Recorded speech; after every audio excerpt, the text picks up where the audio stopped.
Hi folks, how you doing? Russell, TrueResults303.com. Check out the website, link in the description box, Mind, Body, Spirit, Fitness.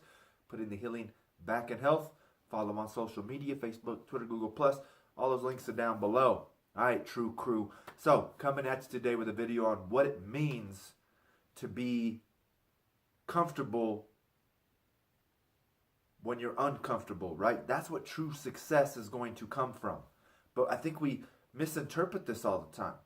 We've got to make sure that we are applying this to every aspect of life, right? It's not just like I've mentioned in other videos.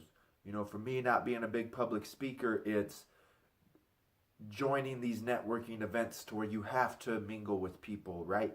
Singing at church to where people can hear your voice, right? But we've got to be uncomfortable in every aspect, right? Fitness-wise, what does that mean?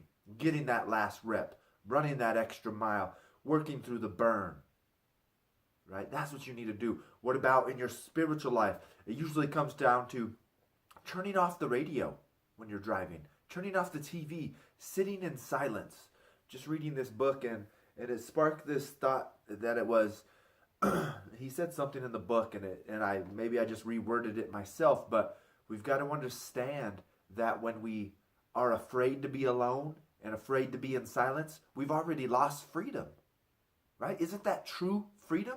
True freedom is ownership of yourself, being comfortable in your own skin, willing to be alone. And if you can't do that, in reality, you are not free. You're dependent on your environment, on the people around you. And I understand we're social beings and things like that, but when worse comes to worse, right? Like the gentleman in that in real life where he had to cut off his arm, right? When worse came to worse, in the worst situations in life, you're most likely going to be alone, right? And in reality, it's not this, oh, I'm depressed and I'm alone. You can always make a phone call, right? With that dude, the worst situation of his life, he was alone. And he had to man up and be like, I'm going to cut off my freaking arm with a dull knife. And that's what you've got to understand. When it truly comes down to the worst situation in your life, you have no one to turn to. And in reality, if you've got a phone in your hand and you can make a phone call, you can walk down the street and find a stranger to talk to, you are not in a worse situation in your life, right? Be comfortable being uncomfortable. What does this mean? Deprive yourself of these worldly possessions. Fast a couple times a week, right? Turn off the TV. Turn off the phone. Don't take the phone with you. Right? It gets to the point to where my boss has said it best of you know, like mass bombings and things like that are a horrible thing. But in reality, how much of a panic do you or I get in when we can't find our phone? Right? Imagine if entire cities lost power for months, for a week. The world would go insane. Imagine how crazy you get when you can't find your remote, you can't find your cell phone, you can't find your car keys. Imagine if everything died and it was just live by the land, right? So you need to become comfortable with being uncomfortable, depriving your body of these pleasures, of alcohol, of drugs, of going out to eat, of eating little, of eating the same thing. That's what it truly means to get comfortable being uncomfortable. It's that same concept they say when you go to these third world countries, these people tend to be happier than us. And we're in America, these first world countries. They got crap stacked up everywhere. A bunch of crap I don't even need. And yet for some reason, these poorer countries are, these people are happier than we are. Right? We need to make sure that we are making our body our slaves. We are not slaves to our bodies. Make our minds our slave. Don't become a slave to our mind. Right?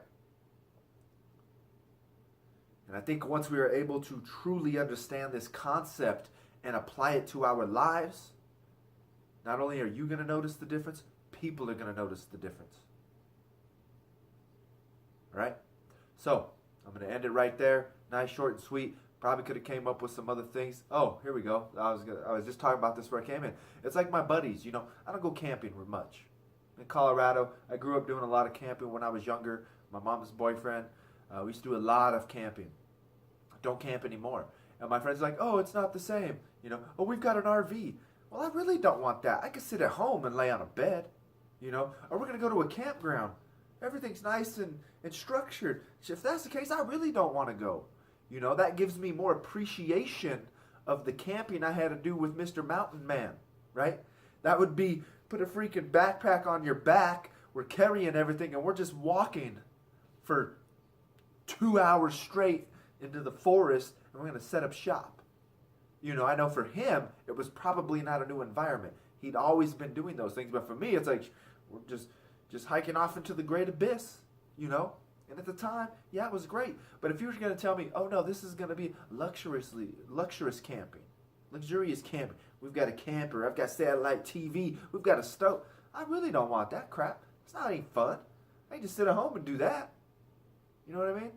So, yeah, you know, truly become comfortable with being uncomfortable in every aspect of life, not just certain aspects, right? So once again, I hope this helps. Don't forget to follow on social media, Facebook, Twitter, Google+. The podcast is out there. Don't forget to subscribe to this channel, share and like these videos.